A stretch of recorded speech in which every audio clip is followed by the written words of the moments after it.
And now I will introduce today's special guest. Over the past months, we've heard many catastrophic assessments of the current global economic crisis. It's been called the most massive financial meltdown in a generation. It's been described as a threat to modern civilization, rivaling that of the two world wars. And it's been compared to a tsunami, a black death. Such hyperbole springs from fear of an uncertain future, but inflated rhetoric and dire predictions never solve the crisis. In times of trouble, we look for leadership that is calm and competent, wise and practical, and those are qualities that apply to today's special guest. Many of you will recognize these famous lines. If you can keep your head when all about you are losing theirs, if you can trust yourself when all men doubt you, if you can wait and not be tired by waiting, if you can meet with triumph and disaster and treat those two impostors just the same, yours is the earth and everything that's in it. Rudyard Kipling wrote those timeless lines about 45 years before Dalton McGuinty was born, but Premier, he must have seen you coming. Dalton McGuinty was a lawyer before he became a legislator. He is Ontario's 24th Premier and a political veteran. The son of a professor turned politician, he has spent almost 19 years in elected office, most of them as leader of the Ontario Liberal Party, both in opposition and, since 2003, in government. He has experienced the rough and tumble of politics, and in all that time, he has always kept his head about him. He has moved forward with a strong sense of purpose and patience. We've seen that sense of purpose and patience pay off for Ontario. Premier McGuinty waged a tireless campaign for fiscal fairness for Ontario and probably encountered as much criticism as he did support along the way. But he never wavered from his conviction that the taxpayers of this province were getting a raw deal. For years, Ontarians have been giving far more to Ottawa than they were getting back in social transfers, employment insurance, and infrastructure funding. He was polite, persistent, and ultimately successful in pursuing Ontario's interests and pressing an issue of basic fairness. Last week's federal budget finally addressed this long-standing imbalance and set a new tone for respectful cooperation between Queen's Park and Parliament Hill. That was an important victory, but the issues that Ontario faces now are newer ones and global ones. Today, the Premier will discuss the economic challenges that face the province and outline his government's strategy for securing the future of Ontario. Please join me in extending a warm welcome to Premier Dalton McGuinty.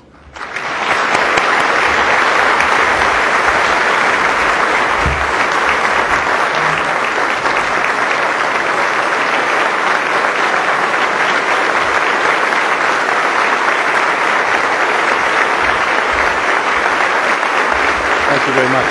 Thank you. Thank you. Thank you. Thank you very much. Thank you. Thank you very much. Thank you. Thank you. Distinguished guests, colleagues, ladies and gentlemen, thank you so much for that very warm reception. And thank you in particular, Helen, for that lovely introduction, and thanks especially for delivering it exactly as I wrote it. It's fabulous. I have been privileged to work very closely with Helen in the past, and I'm lucky to call her my friend. So I can guess how grateful the Canadian Club is to have her as your president.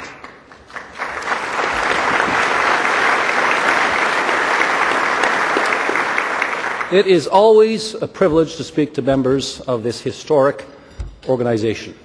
You've been at the forefront of Ontario's history for 112 years.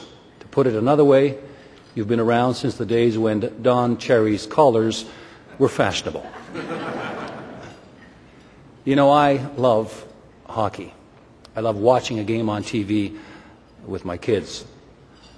I think that game is part of our Canadian DNA.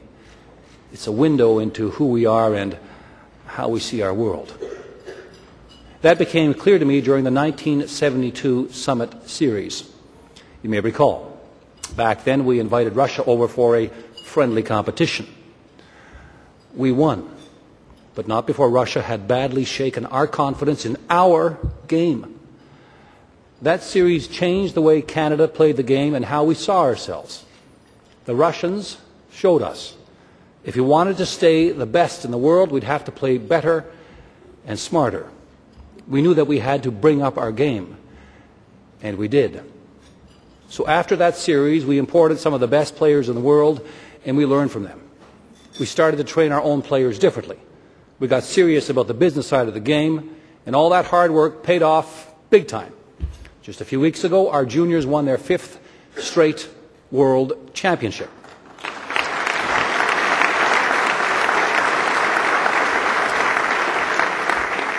Canada is on top in the hockey world, all because 37 years ago, when our confidence was shaken, we shook up the status quo.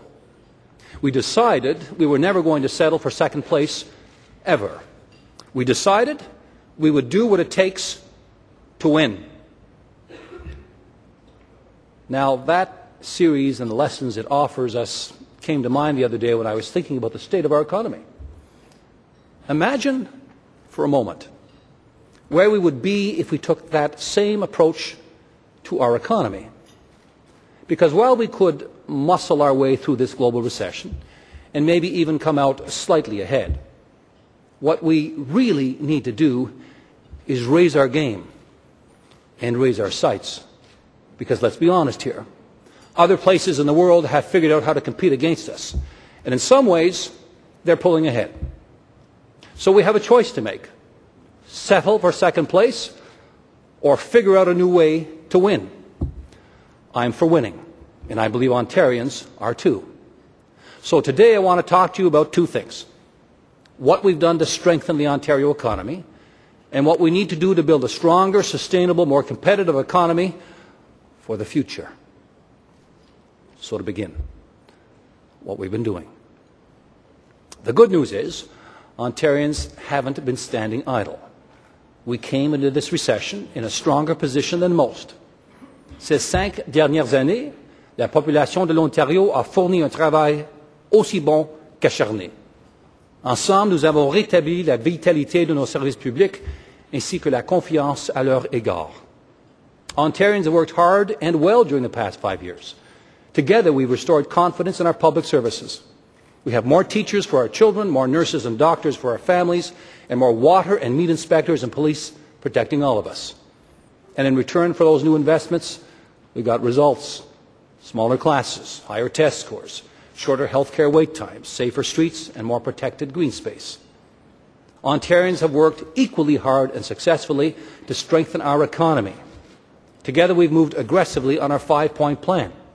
So today, we have a more highly skilled and educated workforce. We have new government-business partnerships, which have created thousands of new jobs. And we have lower business taxes and massive investments in innovation and infrastructure.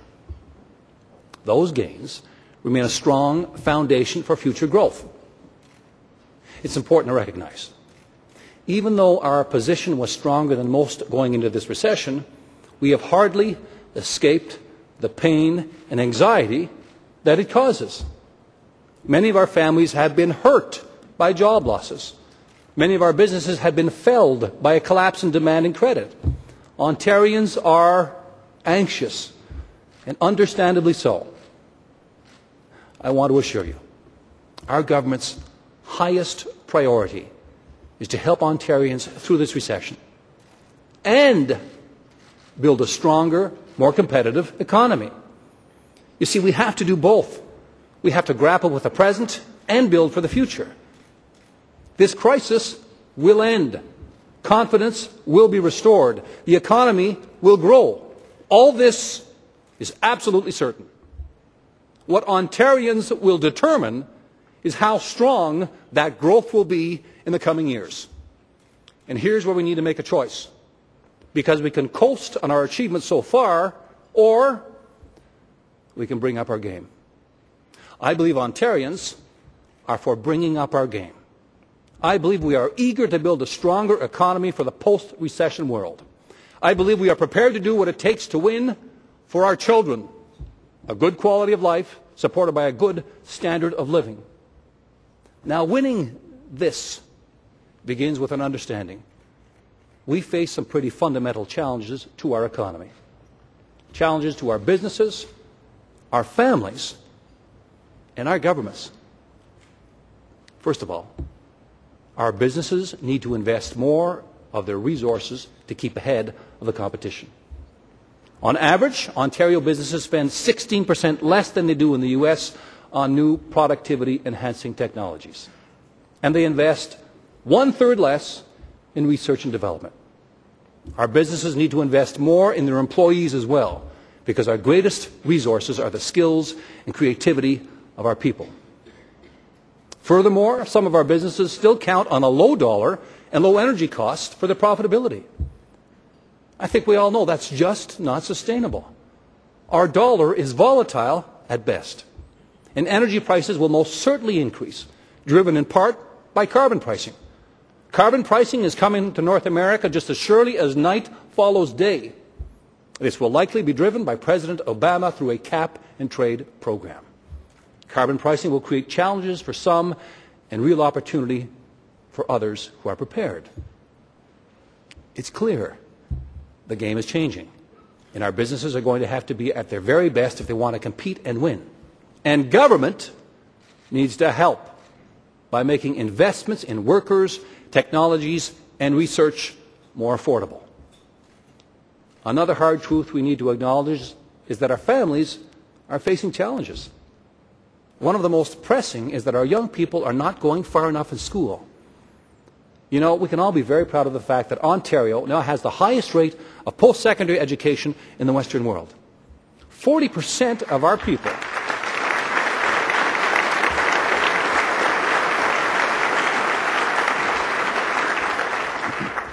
40% of our young people have gone beyond high school. But get this, the world is changing. The experts are now telling us we need to get to 70%, because 70% of all our new jobs require post-secondary education. You know, once you've completed your undergrad in the US, you are twice as likely to do your master's as one of our kids. But our kids are just as smart, and our tuition costs are lower. And it's not just a matter of university. We need more of our kids to pursue training programs and apprenticeships. Our families and young people need to reach higher, and our government has to do more to help them get there. Another reality of our economy is that governments, including mine, are acting as a brake on growth. We move too slowly, and we burden ourselves and our job creators, our entrepreneurs, with too much process. This has been the case for a long time now. But in a globalized, just-in-time economy, government sluggishness is a lot more than just an irritation. It's costing us investment. It's costing us jobs. I'll give you just one example of government inefficiency. If we wanted to build a major public transit project right here in Toronto, well, first, the City of Toronto's planning experts look at it. And then provincial planning experts look at it. And then federal planning experts look at it.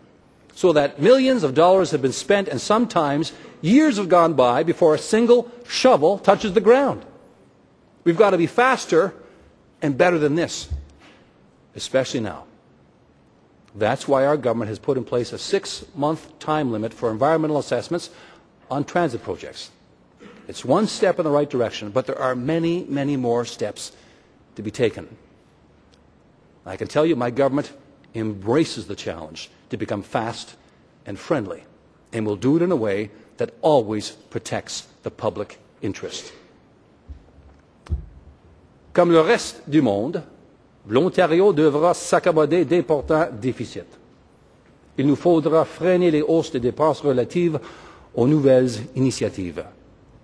Like the rest of the world, Ontario will need to run some pretty significant deficits. That means we'll need to slow down spending increases on new initiatives. We will balance compassion with discipline as we help pull Ontario out of this recession.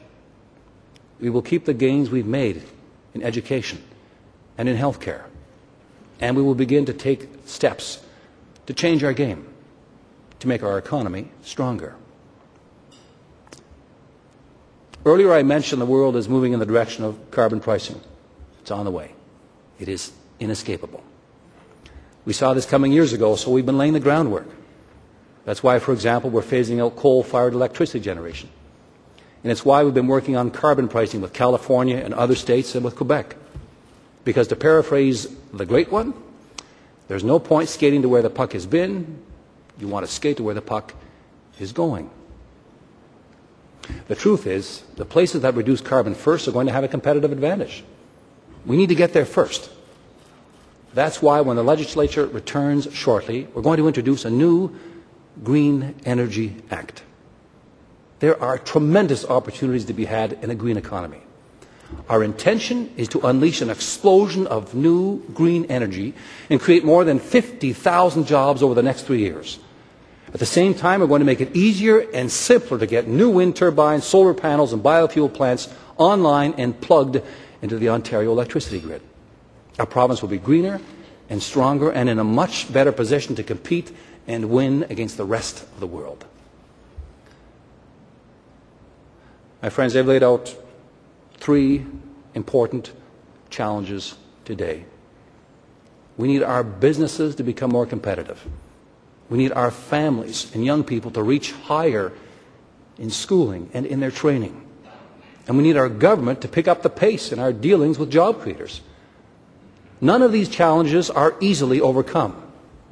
It's going to take all of us, and it's going to take time, hard work, and a fundamental shift in the way we compete, in the way we do business, in the way we think of ourselves as Ontarians.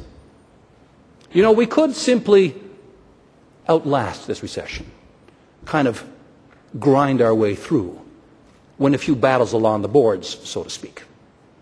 But the new global economy is going to favor the places that are fast, creative, and exciting. That's the Ontario that I envision. Moving forward, we can draw hope for tomorrow from our past. Every previous generation of Ontarians has risen to the challenge of their day.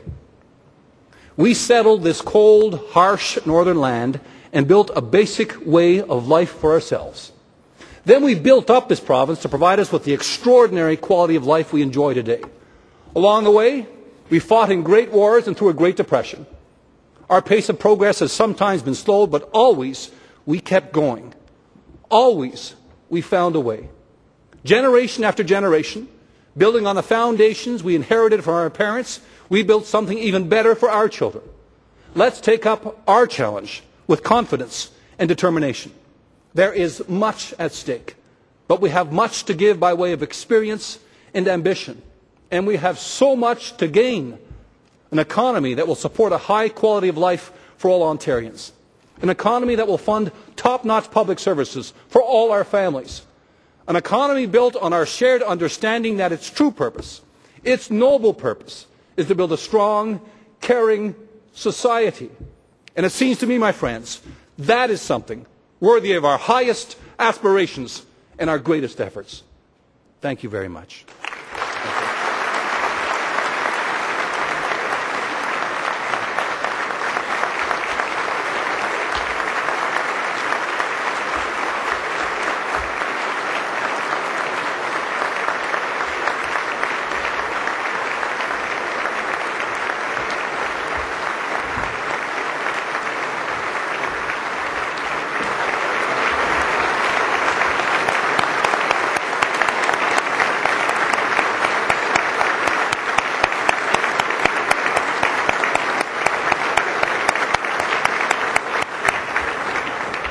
I'd now like to call on Pam Purvis, the Director of the Canadian Club of Toronto, to thank the Premier officially.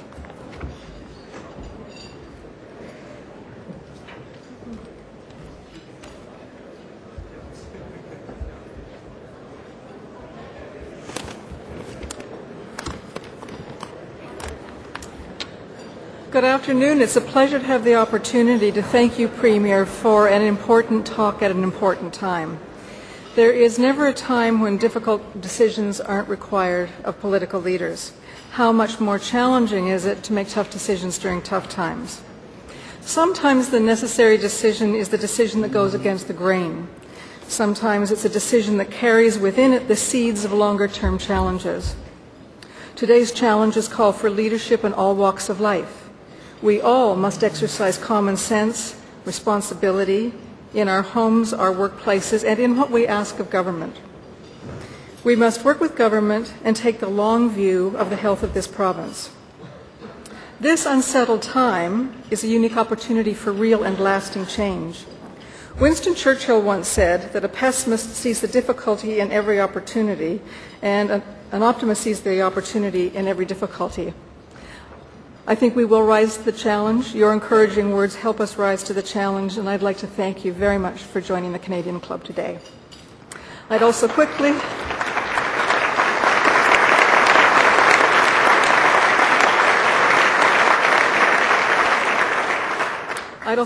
like to thank once again the Ontario Carpenters Union and Campbell Strategies for sponsoring this event.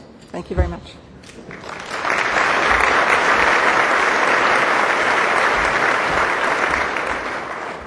Thank you, Pam. Thank you again, Premier McGuinty. Before lunch, I'd just like to mention a couple of our upcoming events at the Canadian Club.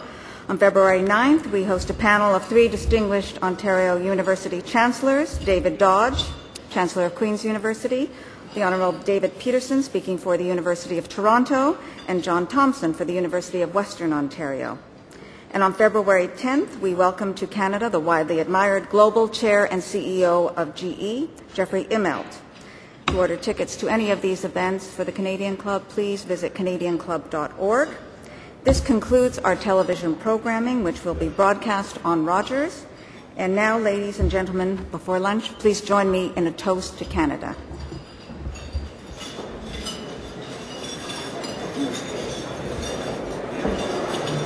To Canada. Thank you, and enjoy your lunch.